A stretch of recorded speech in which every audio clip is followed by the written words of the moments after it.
ఈ విధ్వంసాన్ని ఎదుర్కోవడానికి పవన్ కళ్యాణ్ గారు ఎందుకు భీమవరంలో పోటీ చేయాలి? జగన్మోహన్ రెడ్డి ఫౌల్ గేమ్ ఆడుతున్నాడు, చంద్రబాబు గారు ఫెయిర్ గేమ్ ఆడుతున్నాడు, బీజేపీ డబుల్ గేమ్ ఆడుతున్నాడు. తను కూడా భీమవరంలో పోటీ చేయొచ్చు, పులివెందులలో కూడా పోటీ చేయొచ్చు. ప్రజల్లో ఒక మంచి బలమైన సంకేతం పంపినవాడు కాడంటారు. టీడీపీకి ఒక ఎరేసాడు ఆయన. అంటే జగన్మోహన్ రెడ్డి గారిని వీళ్ళు ఒక్కళ్ళు ఎదుర్కోలేరా అంటే ఎదుర్కోగలుగుతారు, కానీ పని కట్టుకుని వెళ్ళి పడుకున్న కుర్రం లేదు తెచ్చుకోరు ఎవరో ఏ రాజకీయ ఆయనకు ఒక ఆత్మవిశ్వాసం సడిలు ఉండొచ్చు. ఎందుకంటే 2 చోట్ల ఓడిపోవడం అంటే మాట్లాడేటట్టు ఒక రాజకీయం అయినా సరే అయినా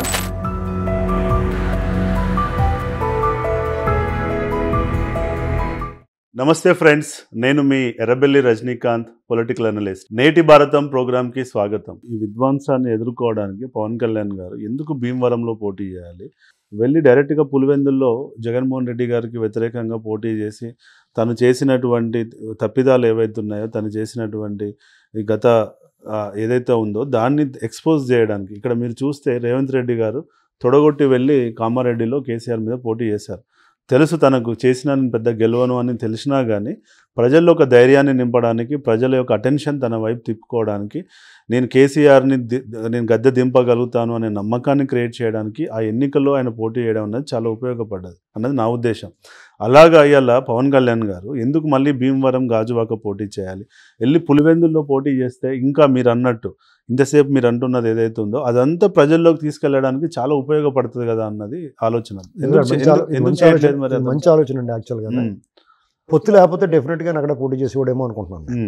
పొత్తులు ఉన్నాయి కాబట్టి అనివార్యమైంది కాబట్టి ఈ అవకాశం లేదు. ఇప్పుడు పొత్తులో భాగంగా బీటెక్ రవి కూడా ఆయన కూడా ఈ అవకాశం ఓడించే అవకాశం నాకు ఇవ్వాలని ఆయన ఒకవేళ జగన్మోహన్ రెడ్డి గారు ఎక్కడికైనా మారిపోతాడేమో అని ప్లీజ్ అండి మారకండి, ఇక్కడే ఉండండి, మిమ్మల్ని నేనే ఓడించాలని కోరుకుంటున్నాడు ఆయన. అది ఉండొచ్చు కాదని కాబట్టి ఇక్కడ కూడా షబ్బీర్ అలీ ఉండేది కామారెడ్డిలో, అయినా కానీ షబ్బీర్ అలీకి ఇంకో స్థానాన్ని ఇచ్చి రేవంత్ రెడ్డి గారు వెళ్ళినప్పుడు అలా తను కూడా భీమవరంలో పోటీ చేయొచ్చు, పులివెందులలో కూడా పోటీ చేయొచ్చు.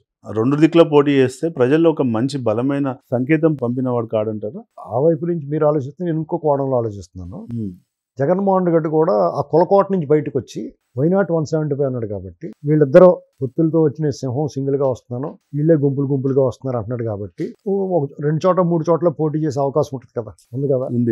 అందుకని జగన్మోహన్ రెడ్డి గారు చంద్రబాబు గారి మీద, పవన్ కళ్యాణ్ మీద, లోకేష్ మీద కూడా పోటీ చేస్తే బాగుంటుందేమో. ఇంకా తోపు తురుము అనుకోవచ్చు అది జగన్మోహన్ రెడ్డి గారు. అలాగే పవన్ కళ్యాణ్ గారు ఆల్రెడీ ఆయన ఒకసారి ఓడిపోయి ఉన్నాడు కాబట్టి ఆ సాహసం చేయలేకపోవచ్చు. ఈయనకి ఎప్పుడు ఓటమి లేదు కదా. ఇప్పటికీ కూడా వైనాట్ మనిషి నా ముఖం చూసే ఓటేస్తారు అన్ని నియోజకవర్గాలు అంటున్నాడు కాబట్టి ఈయన ఆ కులకోట, నేను డెఫినెట్గా చెప్తాను, అండర్లైన్ చేసుకోండి, కులకోట నుంచి బయట రావాలా. అవును, అదే అంటున్నాను. ఇప్పుడు తను వచ్చి పులివెందుల్లో పోటీ చేయడం వల్ల తన కులానికి పరిమితం కాలేదని చెప్పుకోవచ్చు. 2 నేను బలమైన సీఎంని నేను ఎదుర్కోగలిగాను, నాలో అంత స్థాయి ఉందని చెప్పుకోవచ్చు. 3 ప్రజల్లోకి తను జగన్మోహన్ రెడ్డి గారి ఫెయిల్యూర్స్ని బలంగా తీసుకెళ్లడానికి దాని ప్రచారంలో వాడుకోవచ్చు. మనం చూస్తే రాహుల్ గాంధీ మీద స్మృతి ఇరానీ గారు పోటీ చేసి ఫస్ట్ అమేథీ నుంచి ఓడిపోతారు. ఓడిపోయినా అని చెప్పేసి తనేం ఇంట్లో కూర్చోలేదండి. తను మళ్ళీ 5 సంవత్సరాలు కష్టపడి వచ్చి మళ్ళీ స్ట్రైక్ బ్యాక్ చేసి రాహుల్ గాంధీ గారు లాంటి నాయకుడిని ఓడించిన సందర్భాలు మన దేశంలో చూస్తున్నాం. అలాంటి ఎక్స్పెరిమెంట్స్ చేస్తే కదా ప్రజల్లో మన మీద నమ్మకం పెరిగేది పవన్ కళ్యాణ్ గారి మీద. అలాంటి ఎక్స్పెరిమెంట్ ఎందుకు చేయట్లేదు అన్నది మీ ఉద్దేశం? ఇప్పుడు అందరూ అనుకున్నట్టుగా భీమవరం ఆయన కులకోట కాదు. అవును, ఎందుకంటే ఆయన ఓడించారు కాబట్టి.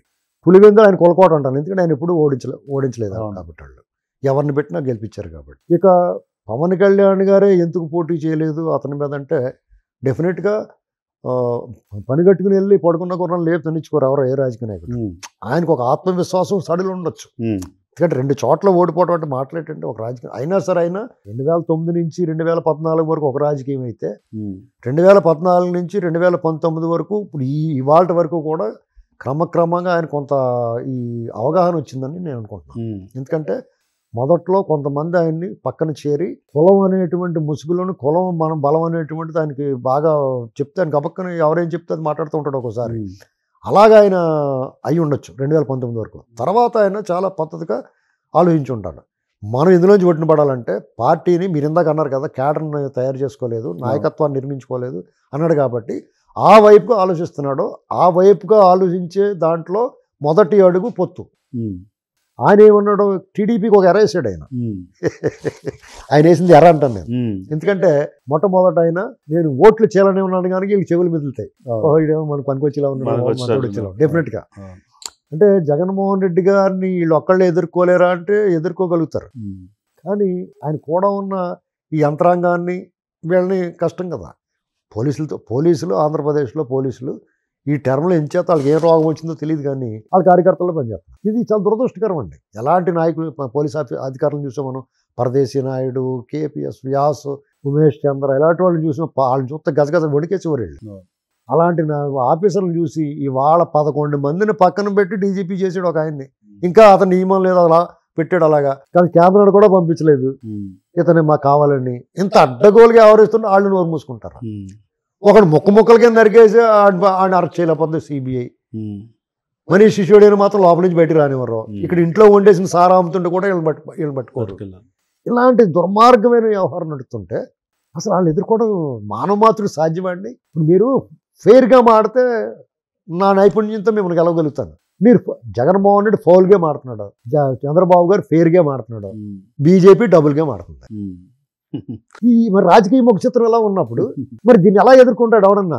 చచ్చినట్టు ఇంకొకటి రారా సాయినారా బాబు అని అడుగుతారు. వీళ్ళు ఇలా చూస్తున్న టైంలో రైట్ టైంకి అయినా నేను ఓట్లు చేయాలని ఉన్నానేటువంటి ఒక సంకేతం పంపించాడు. సరే వీళ్ళిద్దరు కలిశారు. ఈయన అనుకోకుండా ఈయన కేసులు, ఈయన జైల్లో ఉన్నప్పుడు పవన్ కళ్యాణ్ గారు వచ్చి ప్రకటించాడు. డెఫినెట్గా టీడీపీ వాళ్ళు స్వాగతిస్తారు. వాళ్ళిద్దరు క్యాడర్ కలవదేమో అనుకున్నాను నేను. ఆల్రెడీ లోకల్ బాడీలో కొన్ని చోట్ల కలిసి పనిచేశారు. అలాగే టీడీపీకి ఇప్పుడు టీడీపీ పార్టీ ఒక క్లిష్ట పరిస్థితిని ఎదుర్కొన్నది. అంటే చాలామంది అన్నట్టుగా ఇప్పుడు వాళ్ళు మాట్లాడతారు జనసేనలోనో లేకపోతే కాపు సంఘం నాయకులు కొంతమంది టీడీపీ నిర్వీర్యం అవ్వటం అనేటువంటి దాన్ని నేను ఆ పార్టీగా కాకపోయినా సరే చెప్తున్నాను. నేను టీడీపీ నిర్వీర్యం ఎప్పుడూ అవ్వదండి. వాళ్ళు పోటీ చేసి ఓడించగలరు, పోటీ చేయకుండా కూడా ఓడించగలరు అనేటువంటిది వాళ్ళ చరిత్ర మొన్న చూసాం మనం. కాబట్టి అది ఇంగ్లీష్ తొమ్మ లాంటిదండి. అంటే ఇంగ్లీష్ తొమ్మ ఏం చేస్తుందంటే దాని చావు ఉండదు ఆత్మలాగా. అలాంటి పార్టీ అది. ఎందుకంటే తెలుగు రాష్ట్రంలో, ఉమ్మడి రాష్ట్రంలో ఆ పార్టీ సరైన టైంకి సరైన విధంగా వచ్చింది. పార్టీ మూల వాడవాడల్లో అది అలుముకుపోయి ఉన్నది. రాజకీయాన్ని నుంచి, దేవుడిల నుంచి, గడిల నుంచి వాడల్లోకి తీసుకొచ్చిన పార్టీ. కాబట్టి తరాలుగా ఆ పార్టీ పట్ల అందరికీ ఒక రకమైన అటాచ్మెంట్ ఉంది. ఇప్పుడున్న నాయకులు మొత్తం టీడీపీ స్కూలే కదా. అంతే అండి. ఇప్పుడు గత 40 సంవత్సరాలుగా అక్కడి నుంచి వచ్చిన వాళ్ళు, ఉన్న వాళ్ళైనా ఆ పార్టీని గబక్కని ఎలిమినేట్ చేయాలన్నా, అవాయిడ్ చేయాలన్నా కుదరదు. ఇలాంటి పరిస్థితుల్లో పవన్ కళ్యాణ్ గారు రావటాన్ని టీడీపీ వాళ్ళు కూడా స్నేహాలను అందుకున్నారు. కానీ ఇక్కడ వచ్చిన ముప్పు ఏంటంటే బీజేపీ పట్ల ఆంధ్రప్రదేశ్లో తీవ్ర ఆగ్రహం అన్నమాట వాస్తవం.